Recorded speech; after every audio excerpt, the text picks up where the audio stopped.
Hello YouTube, my name is Jeeves, founder and CEO of the Ask Jeeves search engine, here for another episode of Should I Buy Groceries with This Person? As many of you know, I am no longer accepting search queries on my website, so if you'd like to ask something, please send a letter to P.O. Box Ask Jeeves. My first letter today is from Natalie from Wyoming, Michigan. She writes, Hello Jeeves.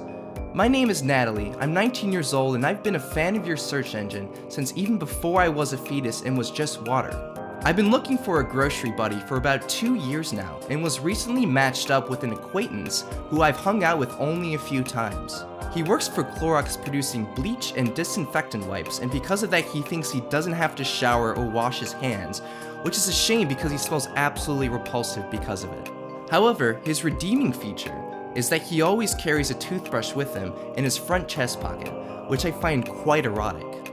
Yesterday he offered to accompany me on a trip to the grocery store, promising to push the cart around and maybe even buy me soap.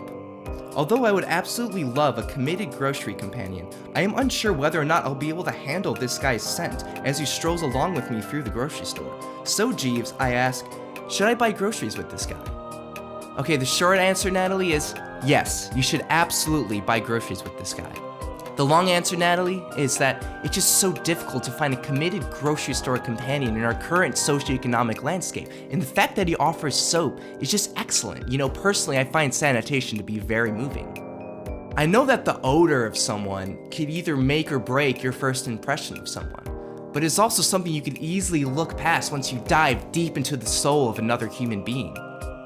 All I could say is that there is something profoundly innocent about having someone taking you grocery shopping. It's this mundane thing that we as adults usually do alone. For anyone to offer company for such a mundane activity is just so moving.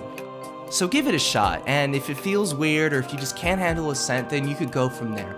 But I feel like the chances are you're going to get a lot from the experience, and I think you're gonna be able to look past his odor and your own nose.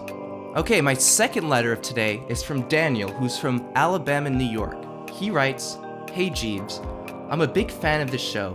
You've given me life-changing advice in previous episodes and I'll never forget you for it. Recently I've been looking for a nice boy to accompany me while I shop for groceries, but have not been very lucky. I've been reaching out to guys on Tinder and Grindr to see if they're willing to take a stroll through the grocery store with me. But every guy who's messaged me back seems to only want to hook up with me and forget about me afterwards. But today I started messaging a cute guy on Grindr who is really into the idea and seems to respect me as a person and not just as a sexual object. But after my previous experience with guys on this platform, I'm worried that after our pleasant grocery store trip, he will want something more, which I am not at all okay with, since my previous sexual experience was incredibly unpleasant. Well, Daniel, this is a hard one. You know, on the one hand, he seems like a really genuine guy, but anyone can pretend to be genuine, especially on the internet. It's really important to trust your gut feelings and just remember to put together the patterns of the past. It is very suspect that every other guy that you encountered on Grindr wanted sex, except for this one guy. Doesn't that seem a little weird? Just this one guy is, the least cunning person in the world is capable of churning up any emotion in you they want if it means they'll get one step closer to the pants of their desire. And just keep in mind that you met this guy on Grindr, an app whose name is not an accident. So Daniel, I would say do not buy groceries with this guy. Wait to meet someone in a more wholesome place where sexual encounters and things of that nature aren't part of this implicit contract that you pretty much sign up for when you go on things like Grindr.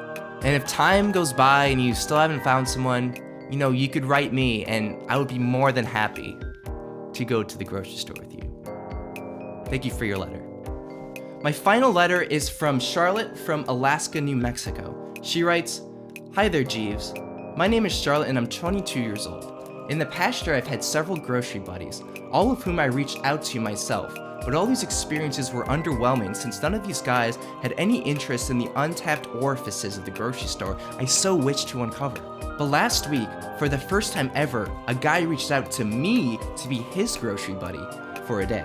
So on Tuesday, he asked that we meet in a public place to talk about why he wanted me as his grocery companion. So we met for coffee at a local cafe. He was a sweet old man, maybe 75 years old, with a countenance like Santa Claus. But as soon as we sat down, he sighed and confessed it right away. He had just got out of prison after being in there for 50 years. He then unfolded a sheet of paper from his pocket and read all the charges against him one by one. First, that he murdered his 15-year-old neighbor for, quote, screaming too much during the holidays, and later the same day committed capital fraud on the boy's mother. The charges went on, such that overnight after the murder and the fraud, he stole all the Christmas lights off the murdered teen's house and set them up on his house with the same configuration. And finally, as he was running away from the police naked, he screamed over and over again, quote, "I'm just making a cake. It's the holidays. I'm just making a cake, man." And as he was being handcuffed, he took a shit on the cop's shoe, exclaiming, quote, "Here's the chocolate icing." Then spat on another cop's face, saying, "Cherry on top." After reading the charges to me, he looked me in the eye and winced. He said, "I had such a heart of stone." He told me about how he befriended an alchemist in prison who was an expert in transmuting hearts of stone into hearts of nobler metals. With the alchemist's help, he said, he now has a heart of copper and is a changed man. He then looked at me gravely and said, "If you join me as a forgiving and compassionate grocery companion, I will have a heart of silver, and maybe one day, with your love and support, I can have a heart of gold." Most of all, he told me, I just want to be able to buy groceries like a normal person and not be spat on. So, Jeeves, I am faced with a very complex dilemma. This man was once so full of evil, but now seems so full of goodness. But isn't there a form of permanence to evil? Especially in a person? Is the limit of forgiveness and redemption the decision of the gods or us as individuals? And most of all, should I buy groceries with this guy? Charlotte, I see a profound honesty in this man as echoed through your words. He is deeply ashamed of his criminal past, but he has the strength to, confront it all and spill it all out, all the details, right away, just meeting you, which must be so scary. And he did it all in a public space too, he has to meet you in a place where you'd be safe, he doesn't want you to be afraid of him, probably because, he's not that way anymore. It is easy to think that someone with a criminal past and evil past is likely to continue and reoffend and do that kind of thing. But what is scarier to me is someone with a clean record, almost too clean record. Just the things they're capable of. Like, you never know what they're gonna do because, they've never done anything wrong. It's that kind of mystery in so-called sane people that is, much scarier to me than someone, who did something 50 years ago when he was a young man, and now he's an old wise Santa Claus. And I don't know, it feels right. Just the way you wrote this letter, he feels like a good person, and he just doesn't want to be spat on by the other customers who hate him, even though he's a changed man. He has a heart of copper now. So I would say you should give this guy a shot. You should buy groceries with him. Because I think it would mean a lot to him, and it wouldn't hurt you because, I don't know. I think I made my point. So give it a shot, and just make sure to tell a friend where you're going, what's going on, so if anything happens, they'll know. All right, everybody, thank you for watching. That's the rest of our episode of Ask Jeeves.